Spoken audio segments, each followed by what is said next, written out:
Mardi 2 août 2022, mesdames et messieurs, bonjour et merci de regarder RTI 1. Vous suivez le 6h30. Lundi, à Bouaké, le Premier ministre a lancé le programme stratégique de transformation aquacole, un programme qui doit permettre à la Côte d'Ivoire de produire environ 500 000 tonnes de poissons à l'horizon 2030, avec une chaîne de valeur estimée à 825 milliards de francs CFA. Et pour la phase pilote, 2 sites ont été choisis, celui de la Loka à Bouaké et celui de Koubi à Tiebissou, des sites qui ont été retenus. On en parle avec Alexis Ouedraogo. Du poisson sain et frais, issu de l'aquaculture ivoirienne. Ce lundi, dans le Béquet, le Premier ministre Patrick Achi est allé lancer le programme stratégique de transformation aquacole. Car malgré ses plans d'eau à perte de vue et la forte pluviométrie, le pays reste dépendant des importations de poissons. Les productions nationales halieutiques dans le cumul pêche et aquaculture ne couvrent que 14% des besoins de la population. Pour résorber cet important déficit, notre pays a donc recours aux importations massives de poissons surgelés en provenance surtout d'Asie, avec un coût évalué à plus de 200 milliards de francs CFA par an, faisant de notre pays le plus grand importateur de tilapia congelé du monde. Avec le lancement officiel du programme stratégique de transformation de l'aquaculture en Côte d'Ivoire, PESTACI, nous posons un acte absolument fondamental de la vision 2030 du président de la République, son Excellence M. Alassane Ouattara, pour une Côte d'Ivoire plus prospère et solidaire. Et l'État est bien engagé à changer la donne en inondant très bientôt les marchés avec la production locale. La mise en œuvre du PESTACI devrait permettre à notre pays de produire environ 500 000 tonnes de poissons à l'horizon 2030, avec une chaîne de valeur estimée à environ 825 milliards de francs CFA, de façon à réduire significativement la dépendance extérieure en protéines halieutiques. Commencez à investir dans l'aquaculture. Devenez des éleveurs de poissons. C'est une activité rentable qui vous rendra prospère. En d'autres termes, c'est le futur café cacao de Côte d'Ivoire qui est là. Il faut investir là-dedans, chers jeunes, chers Ivoiriens. Il s'agit surtout de maîtriser toute la chaîne de valeur de cette filière naissante. Si vous voulez faire de l'aquaculture, il vous faut des alevins. Mais si vous achetez des alevins, vous avez besoin d'eau pour les mettre. L'eau, il y en a. Mais si vous avez des alevins dans l'eau, il faut les nourrir. Et pour les nourrir, il faut de l'aliment. Or, l'aliment, aujourd'hui, est importé et donc à des coûts prohibitifs. Donc, si vous ne voulez pas importer l'aliment, vous devez fabriquer l'aliment localement. Voilà la chaîne. Donc, ici, la réforme du secteur de l'aquaculture comprend non seulement la production d'alevins, comprend également la production d'usines qui vont permettre de fabriquer de l'aliment, mais exige en amont le développement de cultures irriguées dans le domaine du soja, du maïs et tout un certain nombre de céréales qui sont utilisées dans la fabrication de l'aliment. Les stations pilotes de Loka et de Koubi devraient renforcer la formation des acteurs de ce secteur à très fort potentiel.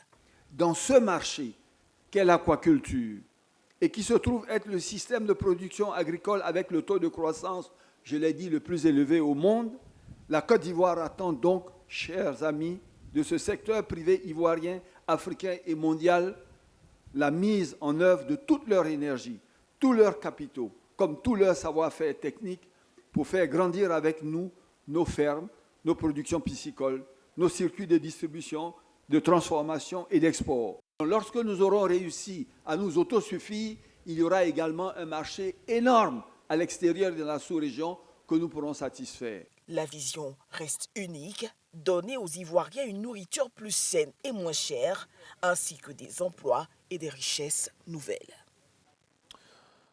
Autre chose à présent, le ministre de la Construction, du Logement et de l'Urbanisme était lundi devant le Sénat pour faire face à l'épineux problème du foncier. Bruno Nabagné-Koné a dévoilé la politique gouvernementale en la matière. Les mesures en vigueur pour avoir accès au titre foncier ont également été abordées. Un grand oral suivi par le patron du Sénat, Jano Aoussou Kouadio, le reportage de Kader Sogodogo. À la tête d'un commando de 36 membres, Bruno Nabagné-Koné, ministre de la Construction, du Logement et de l'Urbanisme, prend place au Sénat. Il vient répondre aux préoccupations des sénateurs. Quelles sont les mesures prises par votre département pour encadrer la procédure d'acquisition et de sécurisation d'un terrain urbain? Comment expliquez-vous que des lotissements approuvés fassent l'objet de tant de litiges et d'annulations par le Conseil d'État? Qu'en est-il de la situation de l'île Boulet qui, quoique déclarée d'utilité publique, continue de faire l'objet de lotissements? ACD, opérations immobilières, terrains litigieux et effondrement d'immeubles, le ministre a longuement échangé avec les sénateurs tout en répondant à leurs préoccupations. Nous avons eu le courage de faire une typologie de toutes les difficultés, des causes des problèmes, les causes des litiges, les causes des retards, etc.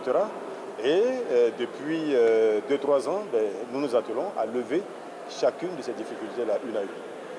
Donc notre ambition, c'est à terme d'avoir une chaîne foncière totalement fluide, qui facilite la vie à l'usager, qui facilite la vie à l'État, qui permet à l'État de valoriser mieux son potentiel foncier, qui permet à notre économie de mieux se porter à travers notamment le marché hypothécaire qui s'appuie sur la qualité de la propriété foncière. Cette séance d'information a été le cadre pour le président du Sénat, Jano Aoussou Kouadio, d'annoncer un colloque pour mieux appréhender les difficultés liées au foncier. Le but donc de ce colloque nous permettra d'évaluer la loi de 1998, qui a été une loi qui a été votée par consensus. Quel est l'impact de cette loi sur la vie sociale en Côte d'Ivoire, sur l'économie de la Côte d'Ivoire et sur le devenir de la Côte d'Ivoire? Bruno Nabagné-Koné a rassuré le Sénat quant à la disponibilité de son département ministériel à travailler de concert avec le Sénat pour avancer efficacement. Le défilé militaire de l'édition 2022 de la fête de l'indépendance se tiendra cette année à Yamoussoukro. À l'occasion, les forces de défense et de sécurité entendent montrer à la face de la nation les actions posées par le chef de l'État. Un défilé militaire digne des grandes nations avec plusieurs véhicules de combat au sol, sans oublier le défilé aérien à Boussanogo.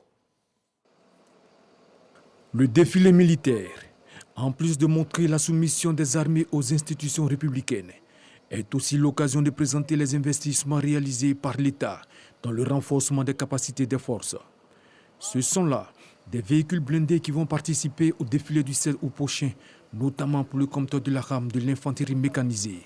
Ce sont des véhicules de type Cobra, avec un niveau de protection 3, donc à l'épreuve des engins explosifs improvisés. Pour le défilé, il y en aura 54 au total. Il y a déjà une rame qui est passée très tôt le matin. Ça, c'est la deuxième rame. Et il y aura une troisième rame qui passera en fin de journée avec d'autres types de blindés. Les Ivoiriens verront défiler 227 véhicules qui ne sont qu'une partie de la réserve opérationnelle, c'est-à-dire un ensemble de moyens de guerre pouvant être déployés sur un coup préavis, là où il y a une préoccupation sécuritaire. Je voudrais commencer par rassurer les différentes populations que leur sécurité sera assurée le jour J, parce qu'en aucun cas, les zones opérationnelles où nous sommes déployés ne seront dégarnies au profit des festivités du 7 août. Les Ivoiriens auront l'occasion donc de communier avec leur armée autour du thème « Lien, force de défense et de sécurité population », socle de la résilience nationale face aux nouveaux défis sécuritaires.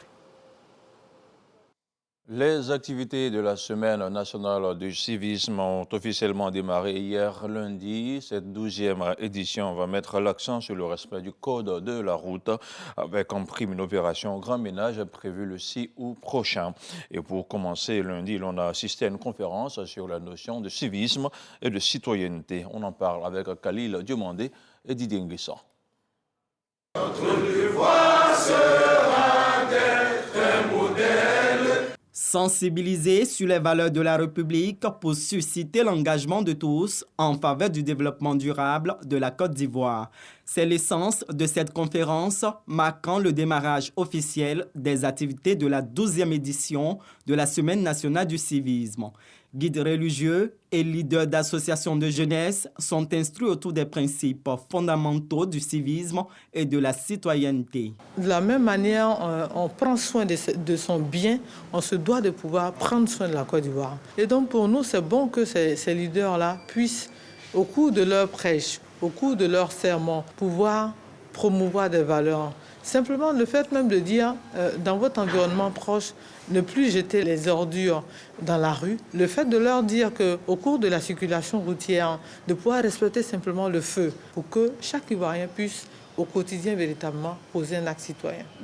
Chers guides religieux, vous êtes un maillon essentiel dans l'avènement de l'Ivoirien nouveau. Nous sommes persuadés que les valeurs civiques et citoyennes ne peuvent prospérer qu'avec votre implication. Le message semble être bien perçu par la cible qui rassure d'en faire le relais. Tous nos sermons, nos messages ne sont qu'engorgés de valeurs civiques et citoyennes. On va continuer à transmettre ces valeurs à nos différentes communautés. Pour cette 12e édition, c'est le village de Waraniene, dans le département de Korogo, qui accueillera la nuit du civisme. Quant à la ville de Yamoussoukro, elle abritera l'opération Grand Ménage le 6 août, en prélude à la fête de l'indépendance. Et c'est parti pour la 11e édition du Festival international de la route des reines et des rois, dialogue interreligieux et célébration de la paix, une seconde religion pour une Côte d'Ivoire nouvelle à l'ère du numérique et des ODD. C'est le thème de l'édition 2022 qui met un accent particulier sur les guides spirituels et les leaders religieux. L'idée finale étant la création de la Chambre des religieux en Côte d'Ivoire. C'est un reportage signé Issa Chenoyeo.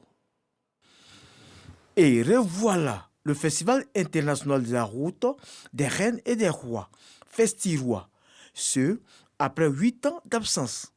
Le choix du démarrage des activités au Golf Hotel n'est pas fortuit. Selon les initiateurs, c'est un lieu symbolique qui a marqué la crise post-électorale de 2010.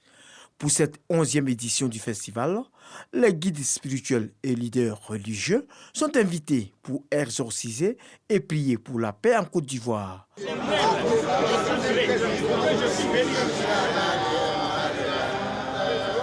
Chaque religion existe, mais la Côte d'Ivoire, c'est la vraie religion qu'on doit pratiquer. On doit pratiquer maintenant, c'est la paix.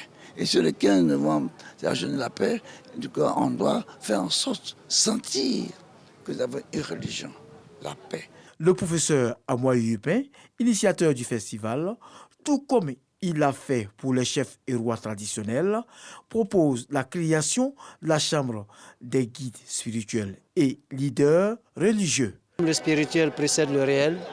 Il nous est apparu nécessaire de commencer cette édition en un endroit symbolique.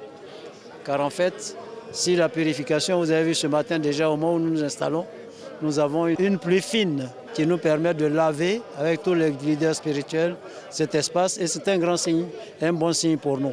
La 11e édition du Festi-Roi, qui a démarré ce lundi, va se poursuivre jusqu'au 8 août prochain à Yamoussoukro.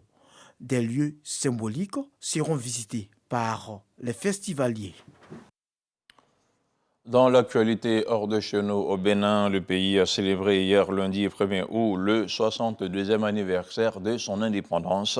Le président Patrice Talon a assisté au défilé avec à ses côtés ses plus farouches opposants, en l'occurrence ses prédécesseurs Nissofor Soglo et Boni Yayi, ainsi que le chef du parti Les Démocrates, Éric Ndete.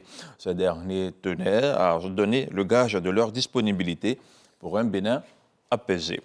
En République démocratique du Congo, une partie de la population demande avec empressement le départ de la mission onusienne accusée d'inefficacité. Lundi, une nouvelle manifestation contre la MONUSCO a eu lieu dans l'est du pays.